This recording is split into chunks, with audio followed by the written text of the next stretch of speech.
Hi, it's Scott. We've got Shane here today to take us through our series of warm-up drills. Today involves a lot of walking, so watch him and you'll see what's going on. First, it's high knee up and grab. So watch Shane do this at first. You're going to watch it at first and you're going to do it after you watch him. So Shane is going to take his knee and grab it up.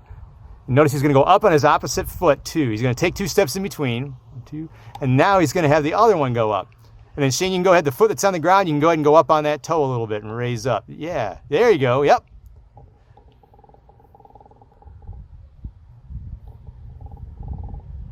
So hopefully you've got the idea.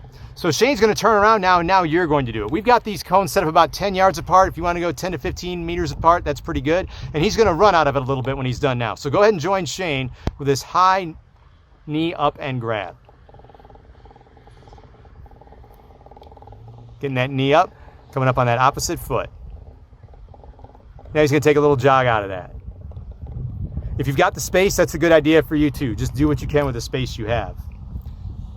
The next thing Shane is going to do for us is he's going to take his ankle up to his butt. So he's going to walk and still come up on that opposite foot. Yep, take 2 steps. So take 2 steps in between. When you do that, then we work on getting that other foot going. So yeah, Shane, yeah, you can go up on that left toe. Yeah, there you go. Shane works a lot with our pole vaulters here in Huntington. All right, now that you've seen Shane do it, it's your turn to join him. So here it is, your ankle pull to the butt. Coming up high on that opposite foot and taking 2 steps in between. Shane, where are you feeling that at? Feeling my calves. All right. And my quads. Definitely going to get that quad. All right. Now, a lot of times we have a lot of kids, and so you're waiting in line, and I would have you do some ankle circles. So you can join Shane right now. Watch what he does. He's going to take just pick up a foot and rotate his ankle around. He'll go one direction for a while. Now he's going to change and go the other direction. You can do this right along with him right now. He's going to switch to his other ankle. Just pick it up and rotate that ankle around. And now he's going to change directions. All right, next you're going to watch Shane do forward lunges, and he's going to put his opposite forearm down. You will definitely feel this in your gluteus maximus. So opposite forearm, yep, so his right foot was out, the left forearm went down. He took 2 steps. You're absolutely going to feel that.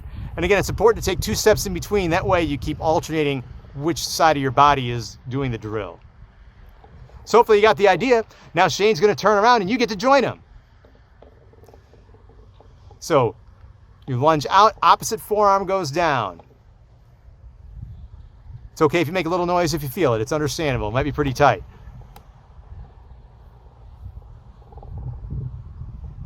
And you can jog out of it if you got the space. We're going to do another lunging action coming up. This time, it's going to involve a twist. So he's going to twist in. He's going to put one foot out, and if his right foot's forward, he's going to twist to the right. So watch Shane here. He's going to put one foot out. So stick his right foot out and lunge, and he's going to turn 90 degrees and then come back. Yep. Now his left foot will come out. Yep. Go ahead and get that lunge all the way down and then turn. So lunge down. Yeah, there you go. Lunge first and then turn. That's the idea. All right, now you get to join Shane. As he comes back, you get to do it too. So start with one foot out, drop down, then turn in the direction of the foot you have out. So lunging with a twist.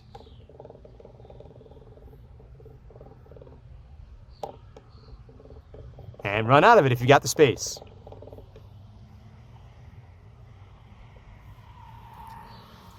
Next, we're going to get our hamstrings a little bit by making a big sweep with our arms by straight legs with our toes coming up. So again, watch Shane.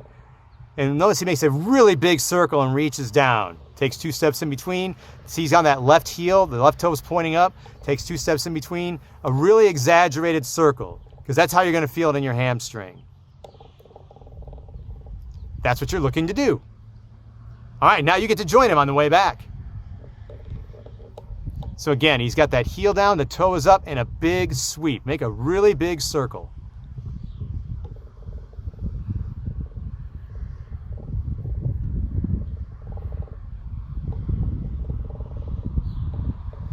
And he's going to run out of it. You can too if you have the space. The next thing he's going to do are some knee circles. It's a little bit like the ankle circles we did, but he's going to rotate kind of at the knee. It's not like it's going to come out of its socket, but join him. You'll see right away what he's doing. So he's going to pick up and just rotate there kind of at the knee. He's got his right leg going one direction now. Now he's going to take it back the other way. Now he's going to switch to the left. He'll pick up his left. Of course, on your screen, it looks like the right. So do whatever you did first and do the other one second. And now rotate the other way. All right. Now we're going to take the opposite arm to the opposite toe. So it's a big reach over the top, coming down to the opposite toe. So again, he's going to have that heel on the ground, toe up. It makes a big exaggerated motion coming down like that. That's what you're going to do. So you can keep watching Shane. The toe is up, the heel is on the ground, and again, a big motion over the top, going to the opposite toe. So again, notice that left foot is up, the right hand is coming to it. All right, you can join him now. So he's going to bring it on back.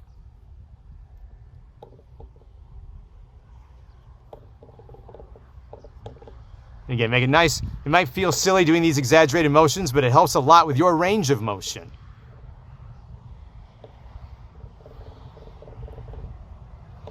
All right.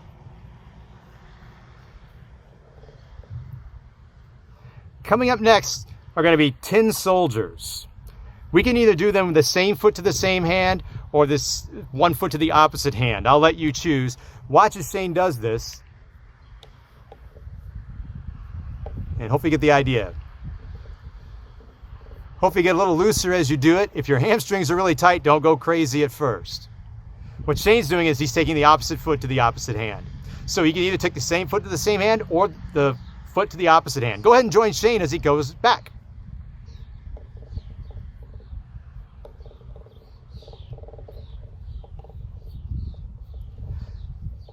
And as we're doing these things, if you really, really like one and say, man, I want to do this twice, Scott, go ahead and pause the video and do it again. Shane's going to demonstrate some more circle action for us. We rotated our ankles and at our knees. Now we're going to rotate at our hips. So he's going to pick up, for him it's his right leg. It's going to look to you like it's his left leg. And the rotation is at the hips. Notice his toe is up. It's a good habit to have. It's automatic for Shane. He's already changed directions. Now he's going to pick his other foot up. He's rotating at the hip. And he's going to change directions. If you need to hold on to something, that's okay too. Next, figure 4. So he's going to kind of make like the number 4 if you were to look from above. Yep. He's taking 2 steps in between. So hopefully you can see what he's doing.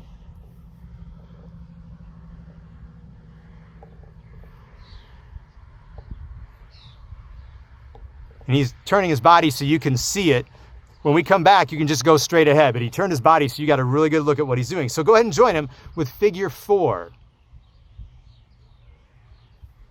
Might feel this in your hips or in your glute there at all, Shane? All right.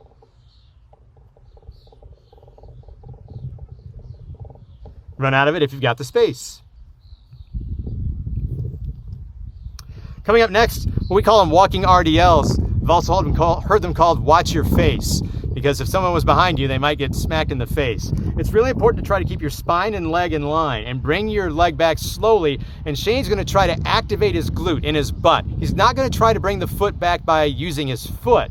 He's going to actually trigger a muscle in his butt. That was pretty fast coming back. But when you don't do this a lot, it takes a while to get better at it. This is something that after 4 to 6 weeks, you get a lot better. But it is no rush bringing it back. Do the best you can. Don't worry if you struggle with this. Our kids struggle with this a lot the first 1/3 to even 1/2 of the season. So you notice how he's keeping everything in a line. Really trying to keep from head to toe in a line. There's no curve going on is the goal. All right, go ahead and join him on the way back. Don't worry if you lose your balance. It's okay if you mess up. It's all right. You might feel silly. So these walking RDLs, or as you can see, watch your face, because if someone was behind you, they might get popped in the face. Once again, take 2 steps in between, so you're working a different leg each time.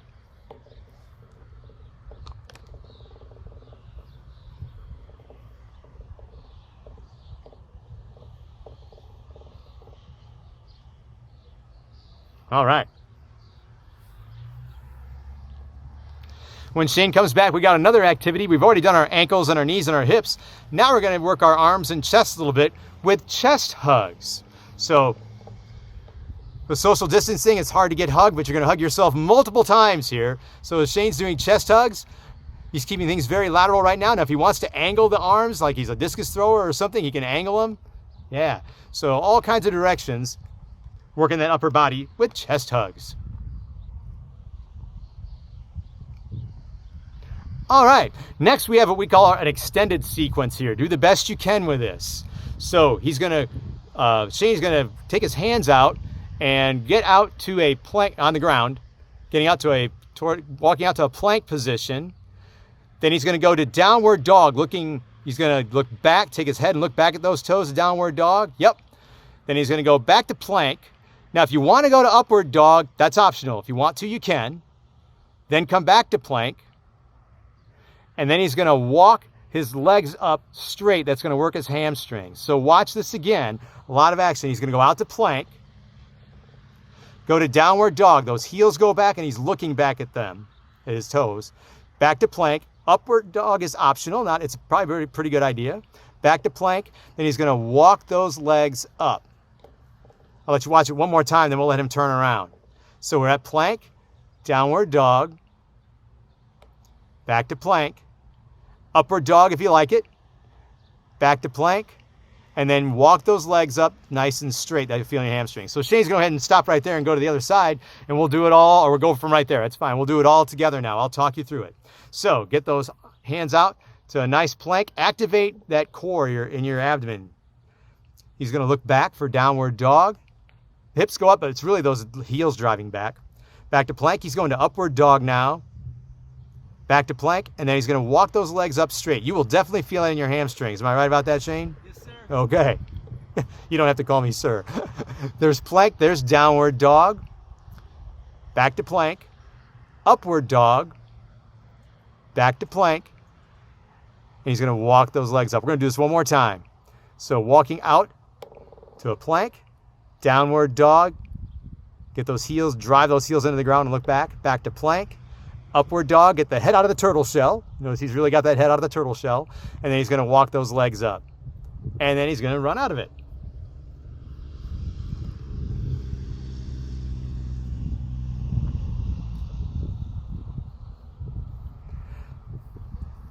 Next one, you can just do this right along with Shane. He's going to walk with big arm circles, going frontwards all the way down, and he's going to do backwards all the way back. That's not complicated, so you can do it with him. Again, big range of motion. So that was frontwards, and now we can go backwards arm circles. You can still walk frontwards if you like, or walk backwards if you like.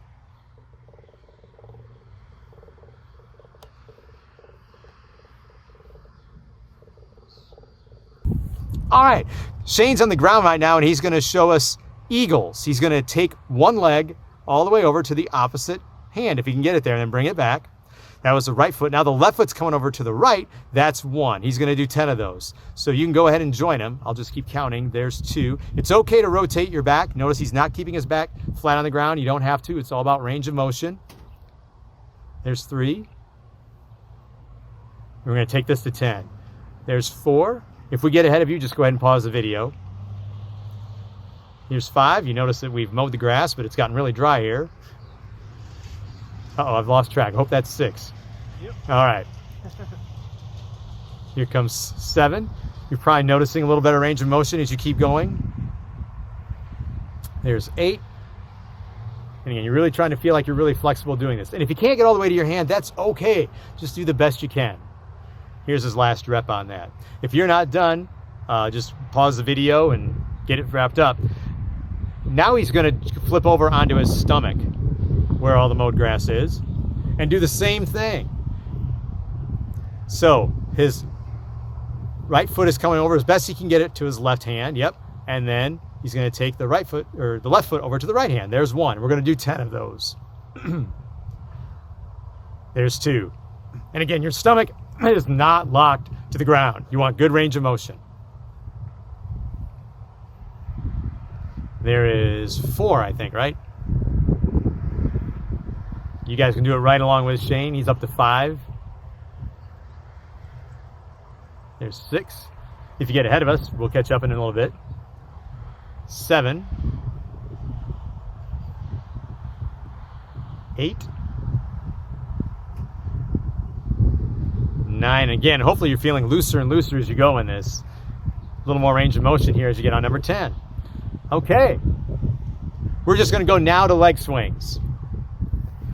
You can use a wall, whatever you got. You probably don't have a hurdle at your house. We use walls a lot.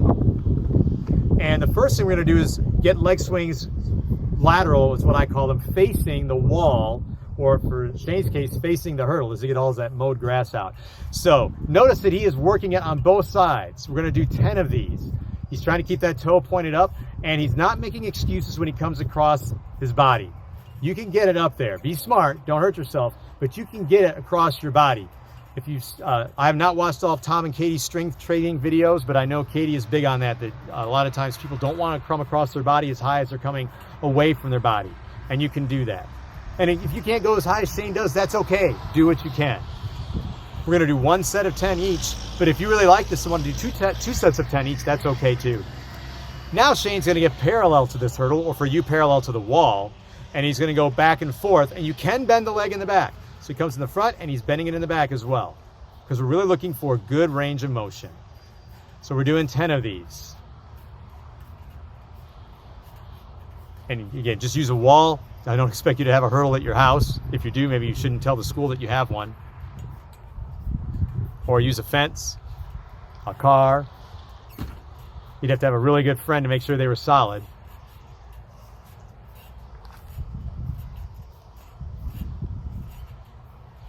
And that should get us warmed up for today. Thanks, Shane.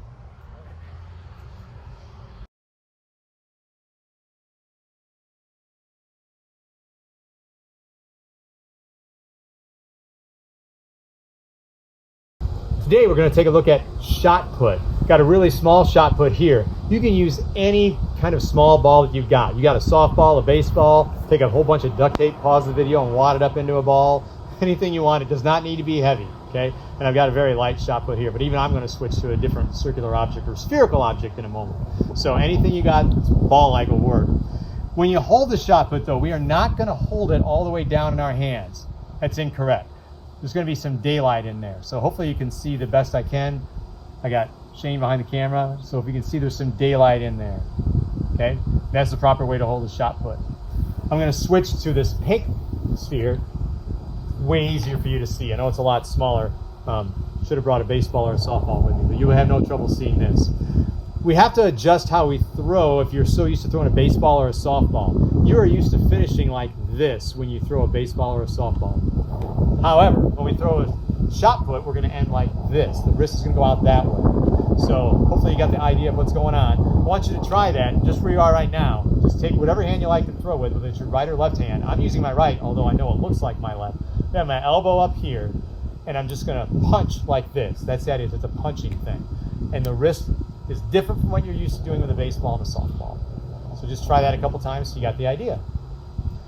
Now we're actually going to take whatever you've got. I've got this pink ball right here, and we're going to put that into action. I'm going to have my elbow here. I'm going to make sure the shot put stays up here in this area. You don't want to pull it away, or that's a good way if you had a real shot put to destroy your elbow and end up having surgery. So I'm going to keep it in here, and I'm just going to punch it out like that. I'm going to turn and face this way. I'm going to bend my right knee a little bit, and I'm actually going to try it. Because I'm right-handed, I'm going to get a lot of weight on my right leg. If you're left-handed, so now I'm going to get my weight on my right foot, bend my right knee, get a lot of weight on my right foot. My left arm is here, can kind of rotate this way, and I'm going to punch the shot put and end with a follow-through like that. Trying to throw it up at about a 45-degree angle is a good idea for you to think about that. I got to go retrieve it. You got to get yours too.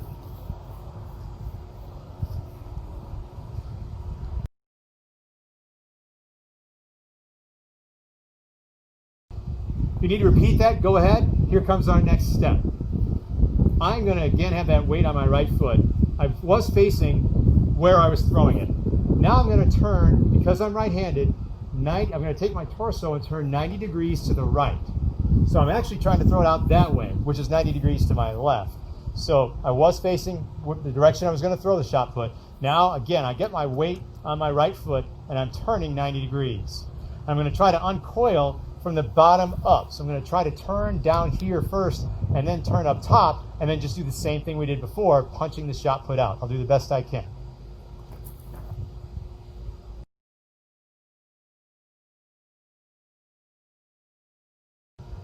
Okay, now I'm going to turn my whole body 90 degrees, and I'm going to make my feet go in a certain way. I am right-handed. My right foot is going to be a little bit ahead of my left foot. In fact, there is basically the toe of my left foot and the heel of my right foot line up. That's a heel-toe relationship. I'm right-handed, so my right foot is out a little more than my left foot is. The left toe is lined up kind of close if you were to draw a line with the right heel. That's close enough for what we're doing today with the shot put. You able to see that okay on the camera? Yep. Okay. So then we're going to repeat what we just did. Again, bend this back knee. For me, it's my right knee. If you're left-handed, it's your left knee. And I'm getting a lot of weight on there. I don't have much weight on my left foot at all. It's all back in here. And I'm going to turn my body 90 degrees. So now I'm actually 180 degrees from where I want to throw the shot put. Hopefully it's more rotation for me. So again, my body is facing 90 degrees away from the direction I want to be. Weight on my back foot as much as I can with my knee bent. And I turn like this. I'm going to look backwards as long as I possibly can. If you've got somebody that you can keep socially distant away from you, or some object you can pick out, look at it for as long as you can. Uncoil from the bottom up and punch the shot put.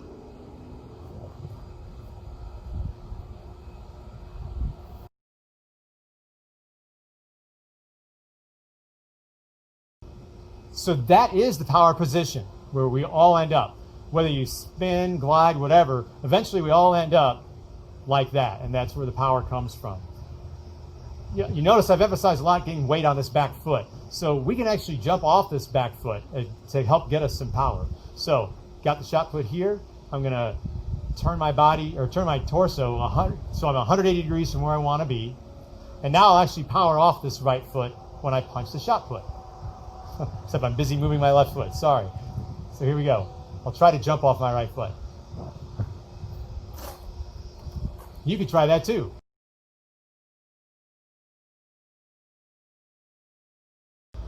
Let's take a look at what our left arm can do, or your opposite arm. It's going to come around like this, and then we'll do what we call blocking it. I'm going to try to shorten my elbow up, see if I can get more of a whipping action. So left toe, right heel are lined up, got a lot of weight, my knee bent on my back foot, turn my body, got my left arm ready to go like this, and hopefully I get a lot of power off my right foot.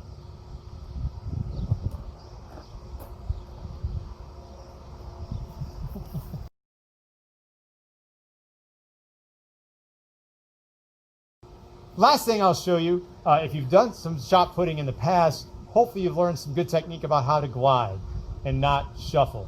So let me show you what is not correct. And if a coach has showed you this, it's not correct. I know you need to listen to your coaches, but I'm telling you, if this is what you've learned before, it's not correct. So if you've been taught to start from here and go left, right, left, and then throw off that front foot, no, that's not what you want to do. The physics don't work out for us. If I've got my weight on my front foot and my hips are back here, when I push, I'm pushing backwards. There's no way to get any forward momentum until I get my hips over the top. So when we throw, we want our weight actually to still be on this right foot. So instead what we want to do is we want to push off our back leg. So we're going to kick to the toe board. And that's possible because most of our weight is on our back foot. So I'm going to pick up this foot and kick to the board and hop kind of like a bunny rabbit and land still with my weight on my back foot so I can push off the back. So I'll kick, I'm landing like that, and then I can throw. I really exaggerated that. My left foot still can come down. I intentionally kept it up in the air so you could see what was going on. So we could still land with it there, but you've got to keep your weight as much as you can on this foot. So again, kick to the board, and that was bad. That was a bad one. I got too much weight on my front foot. I don't know if you could see that or not. I could tell I was tipping forward, and that's not what we want. So kick to the board, and then throw like that. I'll show it one time with the pick, and then if you want to try it yourself, go ahead. Instead of shuffling, kick to the toe board. I got my heel-toe relationship, got my weight back here, turn my body, I'll kick, and throw. Should have jumped up a little higher. Hey, thanks for being part of day 2 of track and field. I hope you had a little bit of fun doing maybe some of those walking drills you've never done before and having a chance to throw something like a shot put. Tomorrow is day 3 of the track and field videos, and it will be our last video. It's going to have a lot of stretching that you can do, and that's great to do at the end of any practice, workout, or competition that you have in any sport. Some of the stretches we're going to do tomorrow will involve a rope. So if you can find a jump rope or a heavy extension cord or anything you can use that's like a rope, we're going to have some time in our stretching on day 3 where you'll get to use a rope to help stretch out your legs. See you then.